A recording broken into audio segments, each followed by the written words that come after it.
آج 2 اگست کو بلوچ یکجہتی کمیٹی کے سربراہ ڈاکٹر مہرنگ بلوچ، بیبو بلوچ، ثابت اللہ شاہ جی، بی بکر بلوچ، عبدالغفار بلوچ کو انسداد دہشت گردی 1 عدالت میں پیش کیا گیا۔ ایک ریاست دو دستور نہیں چلے گی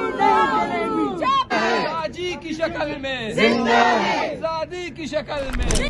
اگر قانون فالو کرنا ہے پھر قانون ہر طرف فالو کرے، صرف ایک طرف قانون فالو کرے۔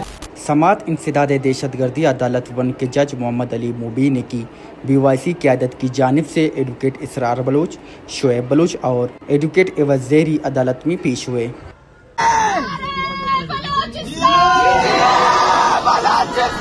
پولیس نے 20 روزہ جسمانی ریمانڈ کی استدعا کی تاکہ مزید تفتیش کی جا سکے، تاہم عدالت نے BYC کے گرفتار قیادت کو مزید 20 روزہ ریمانڈ کے لیے پولیس کے حوالے کرنے کا حکم دے دیا۔